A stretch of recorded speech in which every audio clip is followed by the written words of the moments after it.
अस्सलाम वालेकुम दोस्तों, उम्मीद करता हूँ आप सभी लोग खैरियत से होंगे। इस खुशखबरी भी है इस वीडियो में और उसके बाद से थोड़ा टेंशन वाली भी बात है। व्हाट्सअप कॉलिंग के रिगार्डिंग अपडेट है और इंडियन लोगों को सऊदी अरब ने एक और झटका दे दिया है, उसके रिगार्डिंग भी बात करेंगे। ड्राइवर लोग जो ड्राइविंग करते हुए मोबाइल यूज़ करते हैं, अब उनको खाली फाइन नहीं जेल की भी सज़ा होगी। कहाँ का अपडेट है उसके बारे में आप लोगों को बताऊँगा और भी ज़रूरी खबरें रहेंगी इस वीडियो में। शुरू से आखिर तक देखिएगा कैसे लोग जो है फंसा देते हैं दूसरों को। सऊदी अरब से एक ऐसा मामला आया है कि फैमिली के 5 लोगों को फंसाया गया था ड्रग्स के केस में। कैसे एयरपोर्ट पे ये कांड हुआ, सऊदी अरब में वो लोग पहुंचे तो वहीं पे गिरफ्तार हो गए, उसके बारे में अपडेट। तो चलिए वीडियो की शुरुआत करने से पहले आप लोगों से गुजारिश करता हूं, अगर आप लोग मेरे चैनल पर नए हैं तो चैनल को सब्सक्राइब करके ऑल नोटिफिकेशन ऑन कर लीजिए। फेसबुक इंस्टाग्राम पे अभी तक फॉलो नहीं किए हैं तो आप मुझे फॉलो कर सकते हैं। आपके कुछ भी कंसर्न डाउट ट्रैवलिंग के रिगार्डिंग रहे गल्फ कंट्रीज में तो आप मुझसे जुड़ सकते हैं। दोस्तों, सबसे पहला जो अपडेट आप लोगों से शेयर करना चाहूँगा वो सऊदी अरब से है। सऊदी अरब ने एक और झटका दिया है भारतीयों को। लगभग 14 कंट्री को ये झटका दिया है, लेकिन साथ साथ इसमें भारत का भी नाम है, इंडिया का भी नाम है। और वो किन लोगों को झटका होगा? जो लोग जो है सऊदी अरब में अपनी फैमिली बुलाते हैं, यानी फैमिली विजिट वीज़ा पे। उसके बाद से एक और होता है कि विजिट वीज़ा किसी भी तरह का है, यानी टूरिस्ट वीज़ा। उसके बाद से होता है बिजनेस विजिट वीज़ा और पर्सनल विजिट वीज़ा पहले था एक।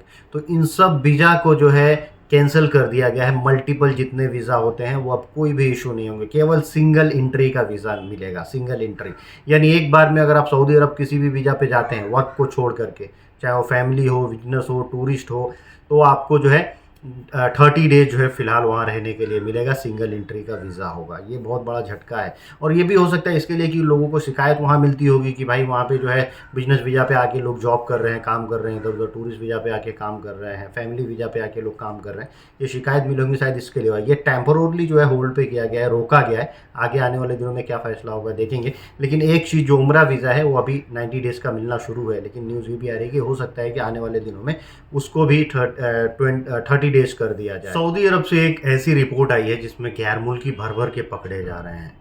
लाखों गैर मुल्की वहाँ पे इलीगल तरीके से रहते हैं और उनको पकड़ने के लिए अभियान चलाया जा रहा है। घरों में घुस घुस के पकड़ा जा रहा है। 21,000 से ज़्यादा लोग एक हफ्ते में पकड़े गए हैं, ये तो अलग बात है। लेकिन 10,000 से ज़्यादा लोगों को डिपोर्ट किया गया है मात्र एक हफ्ते में।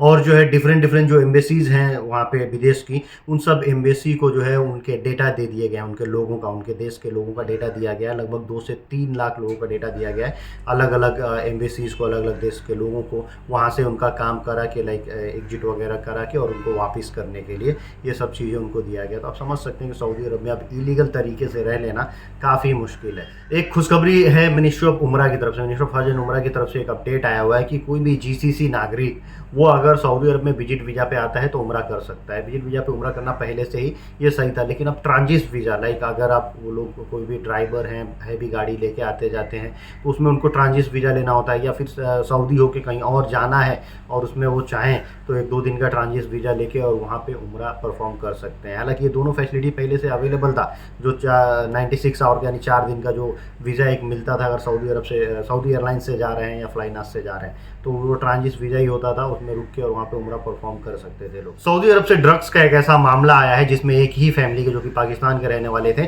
5 लोगों को गिरफ्तार किया गया था कि ये लोग ड्रग्स की स्मगलिंग कर रहे थे। ये लोग जो है पाकिस्तान से निकले सऊदी अरब पहुँचने के लिए और इनके साथ इतना बड़ा कांड हो गया। जैसे ही सऊदी एयरपोर्ट पे पहुंचे तो इनके बैग में से ड्रग्स निकला और इन लोगों को गिरफ्तार कर लिया गया वहाँ पे और जेल में डाल दिया गया। लेकिन इन लोगों ने अपनी अपील की, विनती की, भाई हमारा ये नहीं है, क्योंकि लगेज का जो टैग होता है वही चेंज कर दिया गया था।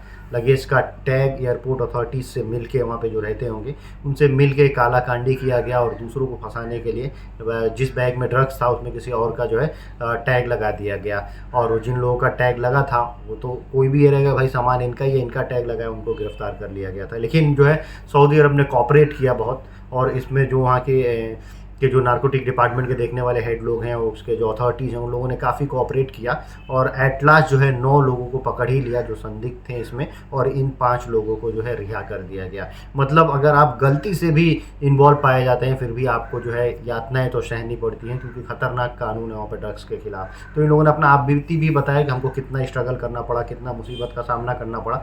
उसके बाद से जो वहाँ की अथॉरिटी थी, जब वहाँ से सही से छानबीन हुई तो पता चला कि कोई और ही है मामला, कुछ और है, और लोगों को, जो लोग उसके रियल जब मुलजिम थे, जो लोग इन सब चीज़ों में इन्वॉल्व थे, उन लोगों को पकड़ा गया। और यहीं नशीले पदार्थों की तस्करी में जो है 2 पाकिस्तानी लोगों को गिरफ्तार किया गया था, उनको मौत की सज़ा सुनाई गई है। तो आप लोगों को मालूम है कि कितना खतरनाक कानून है। अगर सज़ा जो है आपको के ऊपर जो है इल्ज़ाम जो है प्रूफ हो जाता है कि नहीं भाई इन्होंने स्मगलिंग किया हुआ है, तो फिर ज़िंदगी ख़त्म हो जाती है, फांसी की सज़ा या फिर लाइफ टाइम, ये चीज़ें जो है जेल में काटनी पड़ सकती है। पुलिस ने एक यमनी नागरिक को गिरफ्तार किया है। यमनी नागरिक मतलब देखिए भीख मांगने का क्या क्या ये लोग हथकंडा अपनाते हैं। एक यमनी नागरिक अपने ही देश के एक बच्ची को, हो सकता है वो फैमिली के साथ वहाँ पर रहते होंगे, एक बच्ची को भीख मांगने के लिए इधर उधर लगा दिया था कि भाई तुम यहाँ भीख मांगा करो। जब उस लड़की को गिरफ्तार किया गया, उस बच्ची को जो नाबालिग थी, तो फिर उसने बताया कि ये हमारे रिश्तेदार है, इन्होंने हमारे साथ ऐसा किया है और ऐसा करने के लिए बोले थे।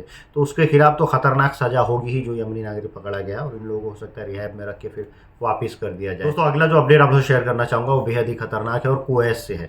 ड्राइवर लोगों के रिगार्डिंग है। जो लोग ड्राइविंग करते थे ना, अब तक उनके ऊपर खाली जो है फाइन लग जाता था, भाई इतना जुर्माना भर दो अगर ये गलती की है तो। यानी ड्राइव करते हुए मोबाइल का यूज़ कर रहे हैं, मोबाइल चला रहे हैं और पकड़े जाते हैं या कैमरे में आते हैं, तो फिर जो है आपको जुर्माना भरना होता था। अब उस जुर्माने को बताया गया है कि जुर्माना तो 75 दिनार भरना ही है, लेकिन 3 महीने तक का आपको जेल भी काटना पड़ सकता है, और जुर्माना बढ़ भी सकता है। मैक्सिमम 300 दिरहम तक 300 दिनार तक जुर्माना जो है वो जा सकता है, लेकिन 3 महीने का जेल भी काटना पड़ सकता है। तो जो लोग भी ड्राइविंग करते हैं, आम बात है कभी किसी का फ़ोन आ गया, मैसेज आ गया, मोबाइल देखने लगे और हमको ध्यान नहीं रहा, तो ऐसा कभी मत करिएगा। नहीं तो एक बार कैमरे की नज़र में या ट्रैफिक पुलिस के नज़र में आए तो जेल भी काटना होगा, फाइन भी देना होगा। दोस्तों वीडियो के आखिर में बात करते हैं व्हाट्सअप कॉलिंग को लेकर के। सऊदी अरब में जो है कहीं ना कहीं ये अच्छी खबर है, गुड न्यूज़ है। सऊदी अरब से जो है व्हाट्सअप कॉलिंग वो बंद हो गया था, वहाँ पे बैन था। व्हाट्सअप पे वीडियो कॉलिंग, नॉर्मल कॉलिंग नहीं कर सकते हैं, खाली वॉइस मैसेज और टेक्स्ट भेज सकते थे। लेकिन सैटरडे के दिन से जो है कई लोगों ने ये एक्सपीरियंस किया कि वो व्हाट्सअप पे कॉल कर रहे हैं, उनको कॉल आ रहा है, रिसीव कर रहे हैं, बात हो रही है, वीडियो कॉलिंग भी हो रही है। हालांकि इसका ऑफिशियल कुछ ये नहीं आया, मैंने भी अभी चेक किया तो मेरी भी बात हुई आज के डेट में व्हाट्सअप कॉलिंग पे, लेकिन ऑफिशियल इन्फॉर्मेशन नहीं आई हुई है। खाली न्यूज़ ये चल रहा है, कई वेबसाइट पे जो मैं न्यूज़ शेयर कर रहा हूँ इसमें बताया गया है कि व्हाट्सअप की तरफ से या सऊदी गवर्नमेंट की तरफ से ऑफिशियली नहीं बताया गया है कि व्हाट्सअप कॉलिंग शुरू हो गया है। लेकिन फिलहाल ये टेस्ट है या टेम्पोररी कुछ था या रहेगा, लेकिन ये फिलहाल शुरू है। तो आपने भी अगर व्हाट्सअप कॉलिंग यूज़ किया है, कॉल या फिर वीडियो कॉल वगैरह, तो ज़रूर जो है कमेंट करके बताएं। अगर इसको परमानेंटली इसका बैन हटा दिया जाता है और ये परमानेंट एक चीज़ हो जाए तो काफ़ी अच्छा रहता है कि व्हाट्सअप पे डायरेक्ट लगा देना, फिर जाके ईमो खोलना, ये सब करना ये नहीं होता। हालांकि जो व्हाट्सअप की कॉलिंग होती है वो थोड़ी सी ज़्यादा कॉस्टली होती है, क्योंकि वो नेट ज़्यादा कंज्यूम करते हैं व्हाट्सअप कॉलिंग में। आज की वीडियो करता हूँ यहीं समाप्त, मिलते हैं कुछ अगली वीडियो में। Thank you guys, thank you.